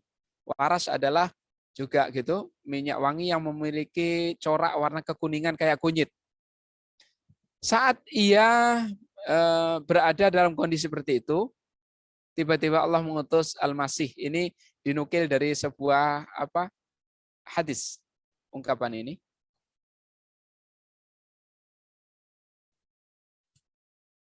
Ini hadis panjangnya kita lihat, lumayan panjang. Sebentar, karena bukanya juga agak berat. Ini dia hadisnya. Coba kita baca lebih detail lagi daripada yang tadi. Dari An-Nawas bin Sam'an Al-Ansari, satu pagi ketika Nabi SAW menceritakan tentang Dajjal, beliau mengangkat suaranya dan merendahkannya. Kadang-kadang suara tinggi, kadang-kadang melirihkannya kayak bisik-bisik gitu. Kayak takut kedengar orang. Sampai kami mengira bahwa Dajjal ada di antara pepohonan kurma. Di Madinah kan banyak pohon kurma ya, karena perkebunan aslinya Madinah itu perkebunan petani. Ketika kami pergi ke pepohonan kurma, jadi karena sangka tersebut ada beberapa orang yang nyari di pepohonan kurma, jangan-jangan ada Dajjal. Kayak apa sih gitu? Dicari. Beliau memahami maksud kami dan beliau bertanya, ada apa kalian? Kenapa? Gitu. Kami menjawab, wahai Rasulullah, engkau menyebut-nyebut Dajjal. Lalu engkau mengangkat suaramu ya, dan merendahkannya. Hingga kami mengiranya berada di balik pepohonan kurma. Beliau bersabda, bukan Dajjal yang aku khawatirkan atas kalian. Jika ia muncul dan aku bersama kalian, aku akan membela kalian darinya, melindungi kalian darinya. Namun, jika ia keluar dan aku tidak bersama kalian, tentunya kondisi ini yang akan dialami kaum muslimin sekarang atau nanti, maka masing-masing membela dirinya sendiri. Kalian bela diri sendiri-sendiri. Dan Allah tempat aku menyerahkan setiap muslim. Rasulullah menyerahkan, ya Allah, artinya menyerahkan kondisi kita kepada Allah Ta'ala. Sesungguhnya dia itu, yakni Dajjal itu, pemuda keriting, rambutnya ikal bergelombang gitu ya, keriting, ada menyebutkannya keriting. Matanya menonjol, ia lebih menyerupai Abdul Uzza dari Qattan. Ini ada orang yang namanya Abdul Uzza dari aslinya dari Qattan, Qahtani. Barang siapa menemuinya, maka hendaklah ia membaca pembukaan surat Al-Kahfi. Sesungguhnya ia akan keluar jalan antara Syam dan Irak, di jalan antara Syam dan Irak. Munculnya artinya muncul jadi terkenalnya di sana. Lalu ia merusak ke kanan dan ke kiri. Wahai hamba Allah, tegarlah. Kalau sudah kondisi itu, teguhkan diri kalian, tegarkan diri kalian, wahai mukmin, wahai hamba Allah. Kami bertanya, wahai Rasulullah, berapa lama ia berada di bumi? Beliau menjawab, 40 hari. Jadi keberadaan cuma 40 hari. Cuman kita lihat 40 harinya. Dalam 40 hari itu, ada 1 hari seperti 1 tahun. Ada 1 hari seperti 1 bulan. 1 hari seperti 1 pekan, setelah itu hari-hari seperti hari kalian ini, 24 jam. Kami bertanya, wahai Rasulullah, 1 hari yang seperti 1 tahun itu, apakah cukup sholat 5 kali seperti sehari? Ya kan, sehari tapi panjangnya kayak 1 tahun. Apakah cukup sholatnya 5 kali? Maka beliau menjawab tidak. Perhitungkanlah hal itu, yaitu seperti sholat 1 tahun. Jadi hitung dengan jam, dihitungi dengan jam. Kira-kira ini masuk subuh, nanti ke zuhur berapa jam jedanya, ke asar berapa jedanya, dihitung dengan jam. Baik. Kemudian kami bertanya, wahai Rasulullah, berapa kecepatannya di bumi? Beliau menjawab, seperti mendung yang didorong oleh angin. Ia mendatangi satu kaum, lalu ia mengajak mereka. Mereka beriman dan menerima seruannya. yakni kaum tadi beriman kepada Dajjal. Dajjal pun memerintahkan langit untuk menurunkan hujan. Maka turunlah hujan. Kemudian dia juga memerintahkan bumi, maka tumbuhlah tetumbuhan. Ingat bahwa perintah Dajjal kepada langit maupun bumi ini tidak mungkin terjadi kecuali atas izin dan takdir Allah Ta'ala. Jangan salah dipahami, wah hebat banget. Hebat banget. Tidak. Masya Allah kana wa malam yasha' lam yakun. Ini kaidah. Apa yang Allah kehendaki pasti terjadi, dan apa yang tidak dikehendaki pasti tidak terjadi. Jadi semua keajaiban-keajaiban yang muncul di pribadi Dajjal, semuanya atas izin Allah dalam bentuk sebagai ujian. Itu yang harus kita pahami. Jangan kemudian, waduh, gitu. Ya, sebagaimana semua sihir, sulap, dan segala macamnya terjadi adalah atas izin. Baik, kita lanjutkan. Maka tumbuhlah tetumbuhan. Datanglah hewan ternak mereka dalam keadaan lebih gemuk dan lebih segar, dan kantong susu lebih penuh dengan isi, dan daging pinggang yang gemuk karena ini makanannya penuh di perut. Lalu ia mendatangi kaum lain untuk menyerunya, untuk mengimaninya, tetapi kaum ini menolaknya. Dajjal pun pergi dari mereka, tapi keadaan mereka, yakni kaum tadi yang tidak beriman, berubah drastis. Tidak ada harta apapun tersisa di tangan mereka. Semuanya rusak, musnah. Ini ujian dari Allah Ta'ala. Ujian bagi orang mukmin. Berat ini ya. Ya, wallah alam, semoga kita tidak mengalaminya, karena kita berharap tidak ketemu musuh, tidak mengalaminya, karena berat saat itu. Keajaiban yang Allah tampakkan pada pribadi ini sangat menakutkan tipuannya begitu. Lalu Dajjal melewati tanah kosong dan berkata, keluarkanlah harta simpanan kalian. Maka harta simpanan itu yakni harta karun dan apapun yang tersembunyi. Tanah kosong ini tanah yang sudah terbengkelai gitu. Lalu harta simpanan itu mengikutinya seperti pasukan lebah. Masya Allah itu ya. Lalu Dajjal memanggil seorang pemuda yang menawan, lalu ia memotongnya dengan pedang menjadi 2 potong dan melempar keduanya sejauh yang mampu ia lakukan. Kemudian ia memanggil pemuda tersebut yang sudah dia potong, maka datanglah pemuda tersebut berseri-seri wajahnya sambil tertawa. Lihat ujiannya. Ujiannya Masya Allah berat, kalau ini imannya tidak kuat, tergelincir. Dan saat seperti itulah Allah mengutus Isa Al-Masih bin Maryam. Ia turun di menara putih di sisi timur Damaskus, di antara 2 bagian menara, sambil meletakkan kedua telapak tangannya di atas sayap-sayap 2 malaikat. Jika ia menganggukkan kepalanya, meneteslah air darinya. Ini gambaran juga yang disebutkan di dalam Athar Ibnu Abbas tadi. Jika ia mengangkat kepalanya, maka bergulirlah darinya butiran-butiran air bagaikan perak, atau kayak perak bulat-bulat kayak mutiara, disebutnya juman bahasa Arabnya. Jadi kayak perak bulat, yang perak kan bisa panjang, bisa kotak. Nah ini yang perak bulat kayak dibentuk kayak mutiara. Maka tidak ada tempat lari seorang kafir. Ya, maka tidak ada tempat lari bagi seorang kafir yang mencium nafasnya kecuali ia akan mati. Dalam bahasa hadisnya mencium nafasnya. Nafas siapa? Nafas Nabi Isa alaihissalam. Dan nafasnya nafasnya berujung atau berakhir di ujung pandangannya. Lalu Isa mengejarnya, yakni mengejar Dajjal, hingga tiba di pintu Luda atau Lut. Bahasa bacaannya bisa Luda atau Lut, ya. Yakni Lut itu suatu satu negeri berada di dekat Baitul Maqdis, berarti di Palestina. Lalu ia membunuhnya. Lalu ada kaum yang mendatangi Isa bin Maryam. Mereka itu telah Allah jaga. Isa bin Maryam mengusap muka-muka mereka, yakni mendoakan berkah dan memberitahu, mengusap, ini kata Al-Masih juga dari kata mengusap tadi, dan memberitahu mereka terkait derajat mereka di surga. Dan di saat seperti itulah Allah mewahyukan kepada Isa, sesungguhnya aku telah mengeluarkan hamba-hamba yang tidak ada seorang pun yang mampu memeranginya. Lalu lindungilah hamba-hambaku itu sampai ke Bukit Tur. Mereka berjalan dengan cepat. Lalu Allah mengirimkan belatung yang biasanya berada di hidung unta dan domba. Jadi di leher-leher orang ini ya, orang-orang yang sudah kafir tadi yang mati, dikirim belatung. Belatung itu disebutkan belatung khusus yang orang Arab mengenali, ini belatung biasa menimpa dan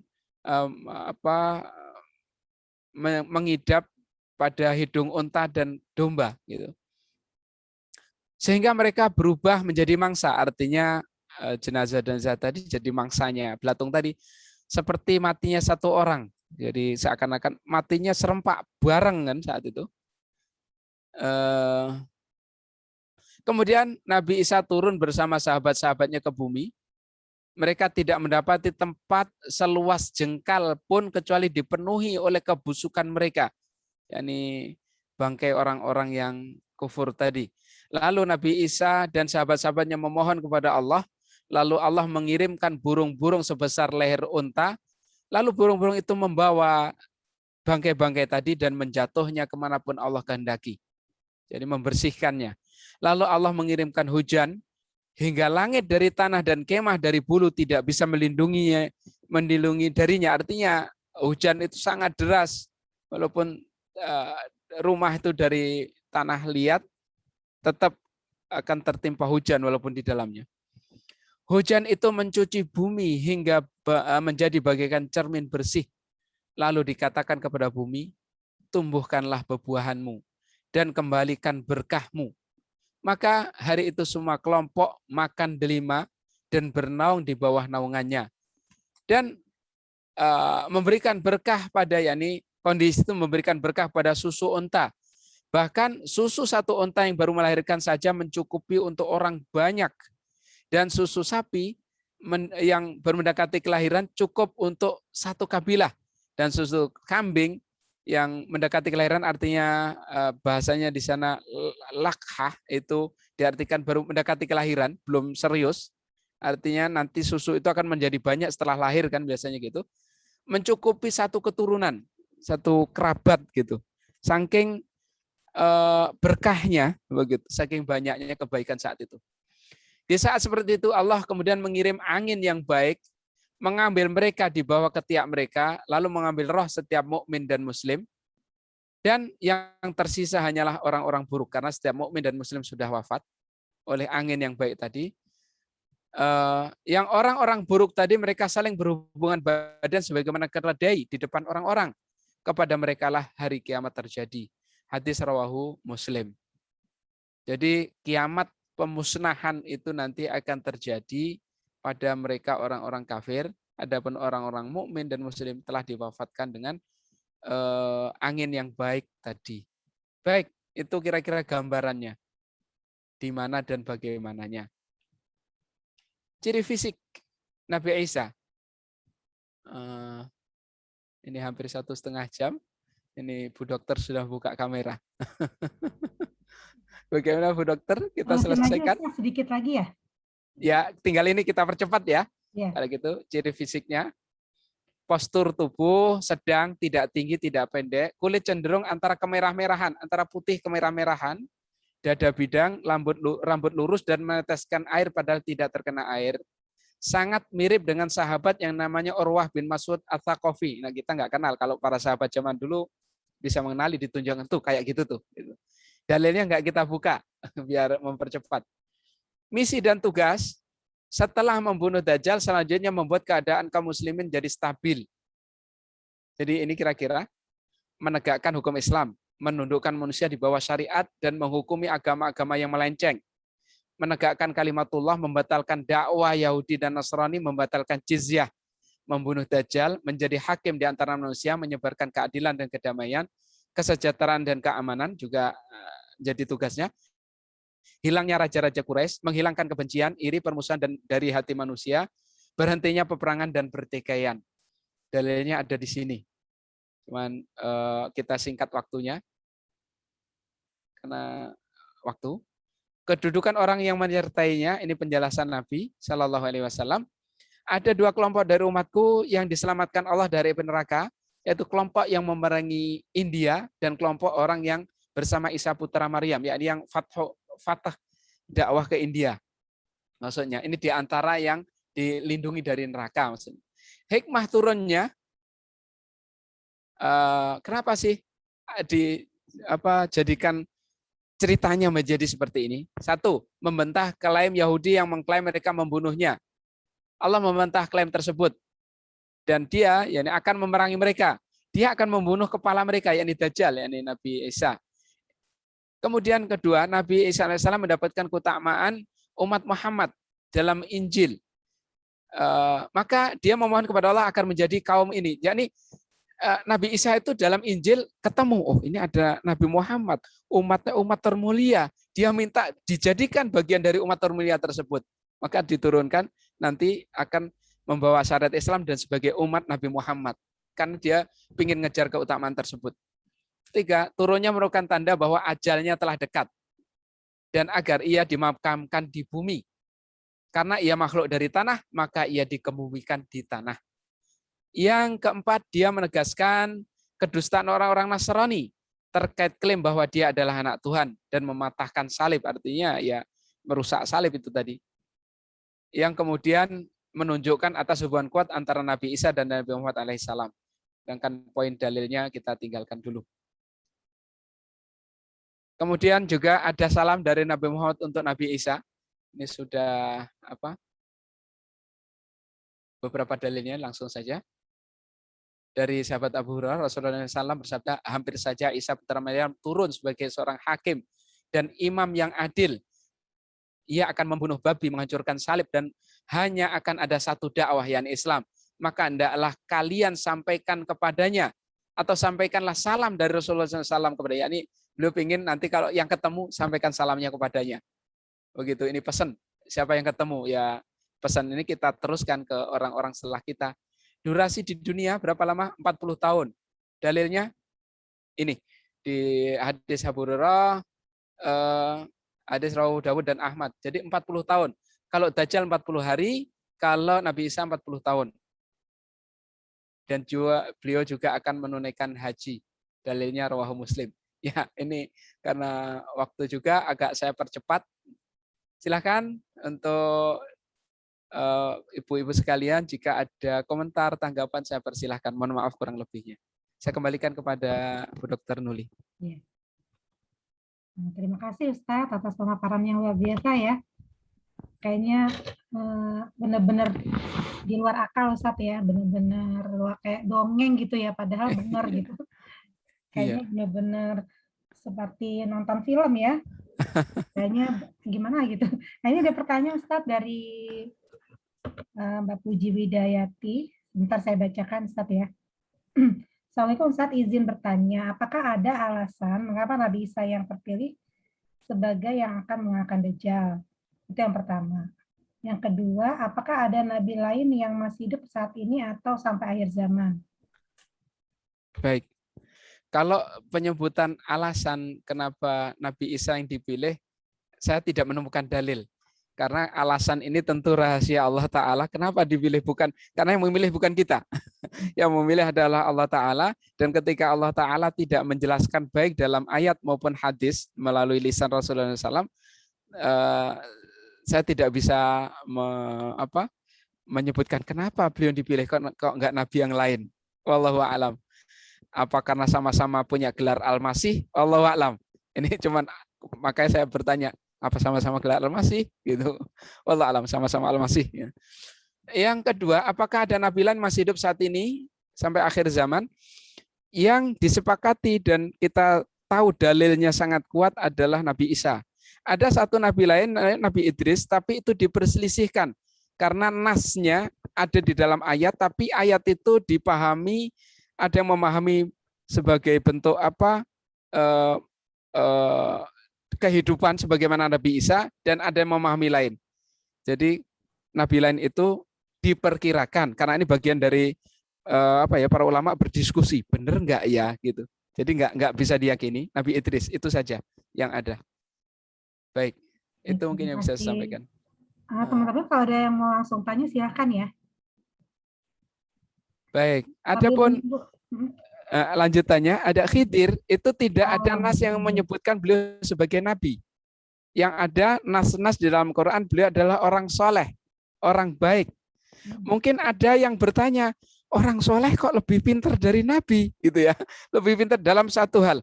Jadi ada kemungkinan begini. Jadi tidak menutup kemungkinan ada orang yang pada suatu titik itu memiliki ilmu yang lebih tinggi dari Nabi, tapi secara umum ilmu Nabi dan Rasul itu lebih luas, lebih mulia, lebih tinggi daripada seseorang. Anggap gini, ada 5 macam ilmu, 9 macam ilmu, ini Nabi tahu semua dan paham semua, cuman 1 macam ini beliau kurang, tapi ada orang lain yang paham pada bidang 1 ini. Jadi terkait dengan Khidir, tidak ada nas yang menyatakan beliau sebagai nabi. Memang ada beberapa diskusi juga terkait ini, tapi nas yang ada hanya menyebutkan dia sebagai orang soleh, sebagai orang soleh. Dan tidak, yang pasti juga tidak ada nas yang menyebutkan beliau masih hidup. Adapun pertanyaan, kok dalam Al-Quran itu nabi aja belajar kepadanya gitu ya? Itu tadi, ada kondisi di mana seseorang memiliki kelebihan pada 1 poin, tetapi seorang nabi memiliki kelebihan banyak poin dibandingkan 1 orang ini. Wallahu a'lam bishawab. Terima kasih Ustaz. Ustaz, tadi saya mau nanya, masalah yang tadi kan Nabi Isa itu dikatakan sahabat Nabi ya? Ya. Kemunya waktu Isra Mi'raj aja atau yang lain Ustaz? Waktu Isra Mi'raj. Itu aja. Waktu Isra Mi'raj saja. Di langit kedua Ustaz ya? Langit keberapa ya? Agak lupa. Kedua ya. Mungkin Ibu ingat. Jadi sempat bertemu dan sempat sholat bareng Ustaz ya? Iya, bertemu, sholat bareng dan saling ucap salam kan, saling nanya siapa ini. Nah, dan di dalam definisi seorang sahabat itu adalah seorang mukmin yang beriman, yang ketemu Nabi dalam kondisi iman, kemudian wafat dalam kondisi iman juga, itulah sahabat. Tapi kalau ada orang mukmin ketemu Nabi kondisinya beriman, kemudian setelah Nabi wafat beliau mohon maaf umpamanya murtad dan meninggal dalam kondisi murtad, dia bukan sahabat. Atau ada seorang mukmin belum iman, orang kafir ketemu Nabi dalam kondisi kafir, setelah Nabi berpisah dengan Nabi baru beriman dan nggak ketemu lagi dan wafat dalam kondisi iman, maka tidak disebut sahabat. Orang mukmin ketemu Nabi dalam kondisi mukmin, wafat dalam kondisi mukmin, itulah sahabat. Nah, Nabi Isa ya kondisinya mukmin ketemu dengan Nabi dalam kondisi jasad fisik roh masih bersatu ya, dan wafat dalam kondisi mukmin, maka dia bisa disebut sebagai sahabat Nabi. Baik. Terima kasih Ustaz. Ya. Baik teman-teman, seru nih. Siapa lagi yang mau tanya? Dr. Ken Ayu mau nanya nggak? Iput, Terwinda, Mbak Eka, silakan. Dr. Zakia nih yang dari NTB mana nih suaranya?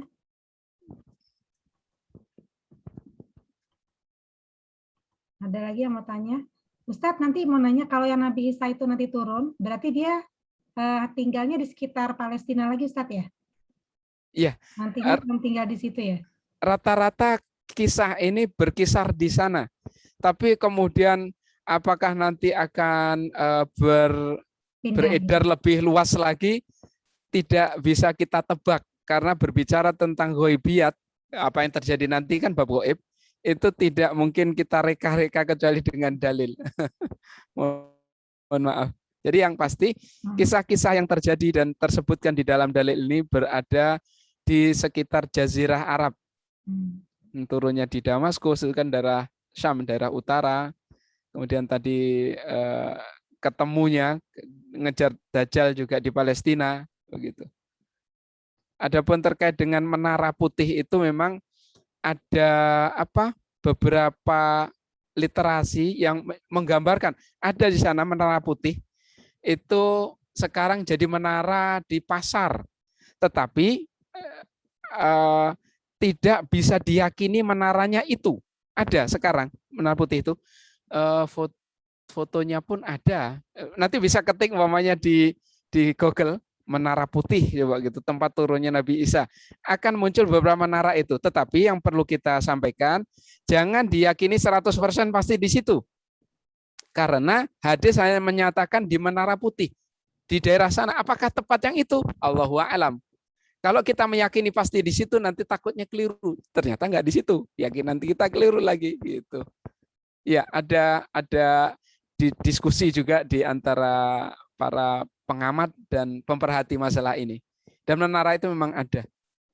Tapi itu tadi, apakah yang itu atau bukan, Allahu a'lam. Karena kejadiannya masih nanti entah kapan. Ada pertanyaan dari Umi Sofa.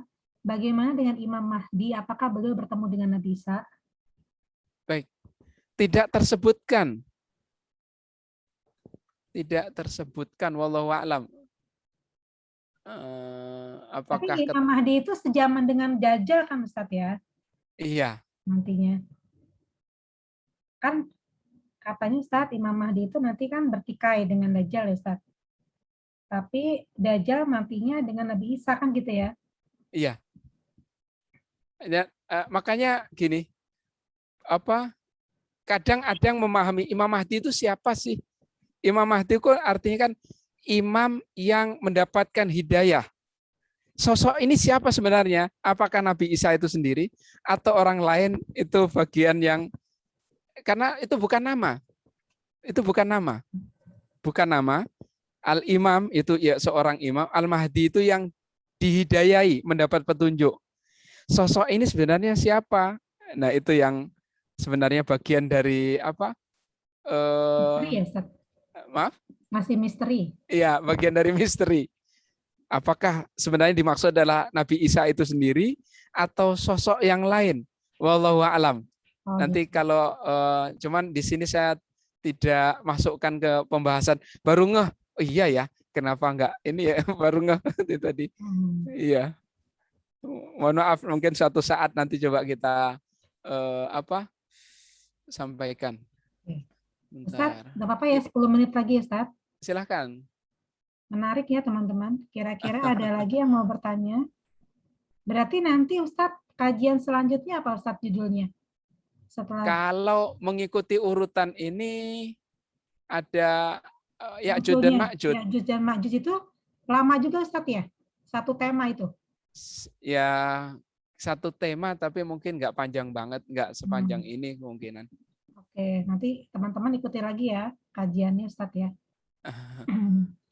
Kemudian Ustadz mau nanya juga, khilafah Islamiyah itu Ustadz berarti yang ada dua yang terpikirkan saya Ustadz. Tadi kan dengan turun Nabi Isa itu kan akan hilangnya raja-raja Quraisy itu Ustadz. Apakah itu termasuk raja-raja yang ada di Jazirah Arab ini Ustadz? Semua. Quraisy ini maksudnya apa? Kenapa? Padahal Quraisy ini kan raja-raja Quraisy ini kan zamannya Nabi ya. Kenapa timbul lagi di akhir zaman, Ustaz? Ini mengisyaratkan bahwa nanti mereka akan muncul lagi dan juga apa yang dipahami oleh para sahabat saat itu bahwa khalifah itu adalah min Quraisy. Ada dalil itu disampaikan oleh sahabat Abu Bakar radhiyallahu anhu bahwa para khalifah, para pemimpin presiden tertinggi di negara Islam, khalifah itu dari Quraisy. Itu yang terpahami. Artinya para pemimpin yang resmi itu dari Quraisy saat itu ya untuk khalifah. Nah, kemudian bisa juga suatu saat nanti bahkan sekarang juga ada pemimpin dari keturunan mereka yang mana saya nggak tahu. Di sana ini kan banyak ya. Ada emirat. Emirat itu banyak amir. Emirat itu kan gabungan beberapa imarat beberapa amir-amir gitu. Dan Saudi ada ini. Dan contoh kepemimpinan yang jelas-jelas dari Quraisy itu Yordan. Yordan itu dipegang mayoritas oleh sana. Masih punya kaitan kuat dengan Rasul, Nabi. Ya? Baik, ya artinya masih ada dan mungkin ya akan bertahan mungkin sampai saat itu wallahu a'lam ya, wallahu a'lam. Tetapi yang dipastikan oleh dalil ini saat itu semuanya terhapus kepemimpinan semacam ini dan hanya tersisa dan bersatu kepada Nabi Isa alaihissalam. Baik, teman-teman ada lagi yang mau bertanya silahkan.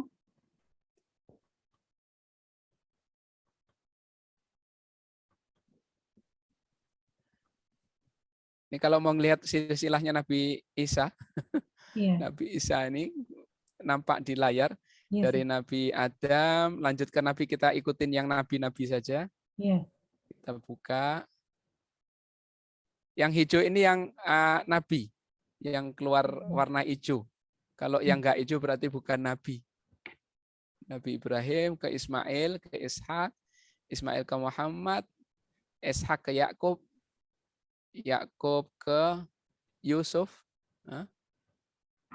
Yusuf ada ke Yunus, kemudian Imran, Musa, Harun, Ilyas, Ilyasa, Yahuza ke Daud, Daud ke Sulaiman, Sulaiman ke Zakaria, Zakaria ke Yahya,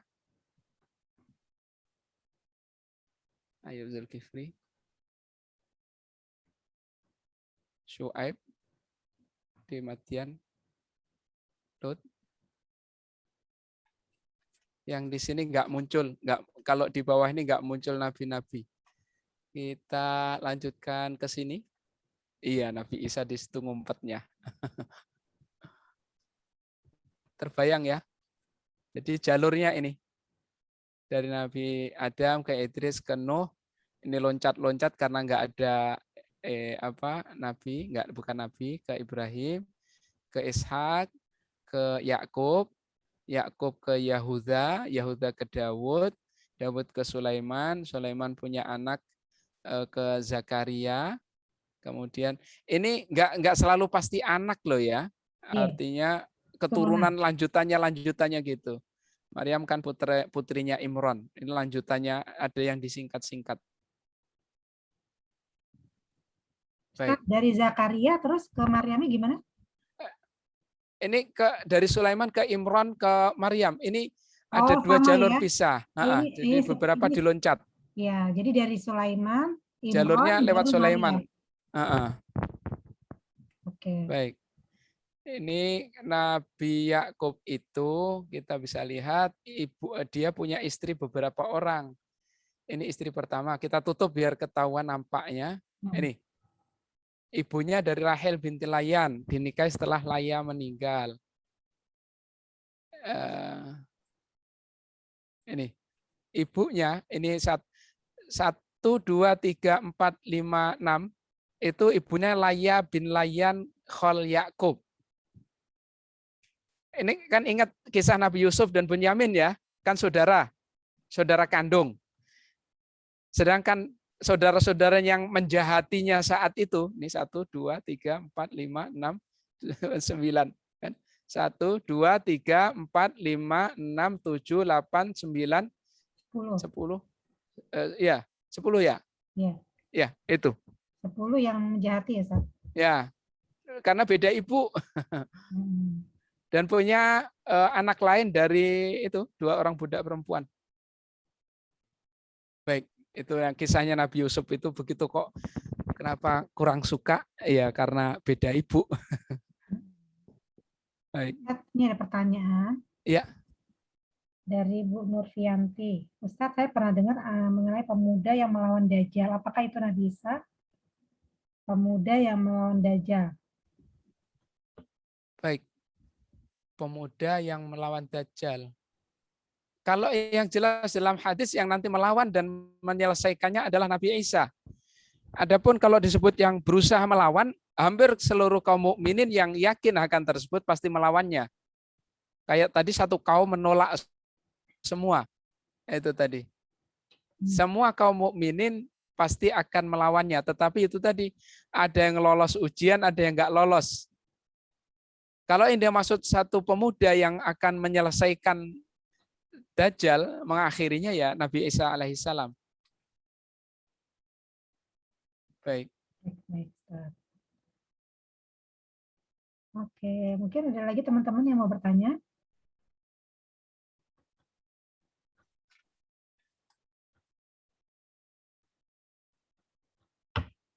Boleh dibuka mic-nya ya, teman-teman. Uwi ada pertanyaan nggak, Dr. Uwi? Dr. Jaki ada nggak nih? Nggak ada, Nul. Udah jelas. Udah jelas ya. Baik, terima kasih Ustadz. Kalau tidak ada, mohon kiranya agar Ustadz memberikan kata penutup dan ditutup dengan doa juga, Ustadz. Doa bersama. Baik. Ibu-ibu sekalian yang semoga Allah muliakan, demikian yang bisa kita pelajari secara bersama-sama. Berharap ada manfaat yang Allah berikan dari majelis ilmu ini, memberikan kebaikan kita untuk urusan dunia maupun akhirat kita. Juga jika ada kesalahan khususnya dari saya atau dari peserta sekalian, berharap Allah Ta'ala memaafkan dan mengampuni. Dan semoga apa yang kita kaji ini menambah keyakinan dan keimanan kita dan menguatkan akan kebenaran agama yang kita pegang dan kita ikuti ini, yakni agama Islam. Dan mari kita akhiri pada malam hari ini dengan doa. Bismillahirrahmanirrahim. Astaghfirullahaladzim, astaghfirullahaladzim, astaghfirullahaladzim. Allahumma salli ala nabiyyina Muhammadin fil awwalin, Allahumma salli ala nabiyyina Muhammadin fil akhirin, wa barik wa sallim wa radiyallahu tabaraka wa ta'ala an kulli sahabati Rasulillah ajma'in. Bismillahirrahmanirrahim. Alhamdulillahi rabbil alamin, hamdan katsiran tayyiban mubarakan fihi kama yuhibbu rabbuna wa yarda. Alhamdulillahi rabbil alamin, hamdan yuafi ni'amahu yukafi mazidah. Ya Rabbana lakal hamdu wa lakal mulku kama yanbaghi li jalali wajhikal karim wa azimi sultanik. Allahumma inna nas'aluka bi anna nashhadu annaka anta Allahu alladzi la ilaha illa anta al-ahadus samad, alladzi lam yalid wa lam yulad wa lam yakul lahu kufuwan ahad. Allahumma ihdinas siratal mustaqim, ihdinas siratal mustaqim, ihdinas siratal mustaqim. Allahumma inna nas'aluka salamatan fid dini wa afiatan fil jasad wa ziyadatan fil ilmi wa barakatan fil rizqi wa taubatan qablal maut wa rahmatan indal maut wa maghfiratan ba'dal maut. Allahumma hawwin alaina fi sakaratil maut wan najata minan nari wal afwa indal hisab. Allahumma inna na'udzubika min munkaratil akhlaqi wal a'mali wal ahwa'i wal adwa. Allahumma inna na'udzubika min ilmin la yanfa' wa min qalbin la yakhsha wa min nafsin la tashba' wa min da'watin la tustajabu laha. Rabbana hab lana min azwajina wa dhurriyyatina qurrata a'yunin waj'alna lil muttaqina imama. Rabbana atina min ladunka rahmatan wa hayyi' lana min amrina rasyada. Rabbana la tuzigh qulubana ba'da idh hadaitana wa hab lana min ladunka rahmatan innaka antal wahhab. Rabbana ighfir lana wa li ikhwanina alladhina sabaquna bil imani wa la taj'al fi qulubina ghillan lil ladzina amanu rabbana innaka ra'ufur rahim. Rabbana zalamna anfusana wa illam taghfir lana wa tarhamna lanakunanna minal khasirin. Rabbana atina fid dunya hasanah wa fil akhirati hasanah wa qina adzabannar. Wa sallallahu ala nabiyyina Muhammad wa ala alihi wa sahbihi wasallam. Wa subhana rabbika rabbil izzati amma yasifun. Wa salamun alal mursalin walhamdulillahi rabbil alamin. Alhamdulillah, terima kasih Ustadz Isnan atas ketersediaannya datang dan memberikan paparan yang luar biasa ya. Terima kasih jazakallah khairan katsira Ustadz. Dan kepada teman-teman yang telah hadir, semoga Allah memberikan rahmat dan berkahnya kepada kita sebagai amal soleh nanti dan sebagai bekal nanti di akhir kiamat, di akhir akhirat nanti. Amin. Baik teman-teman, mari kita tutup dengan baca hamdalah. Alhamdulillahirabbil istighfar, astagfirullahaladzim, dan doa penutup majelis. Subhanakallahumma wa bihamdika asyhadu an la ilaha illa anta astaghfiruka wa atubu ilaik. Terima kasih semuanya. Mohon pamit. Kami dari pengajian Bunda Khadijah undur diri ya. Sampai ketemu lagi Kamis depan. Semoga Ustadz bulan Januari bisa mengisi lagi Ustadz ya. Ya, insya Allah kita lihat. Melanjutkan kajian akhir zaman Ustadz ya. Insya Allah kita usahakan nanti insya Allah. Baik, pamit Ustadz. Terima kasih semuanya. Sama-sama. Assalamualaikum. Assalamualaikum warahmatullahi wabarakatuh.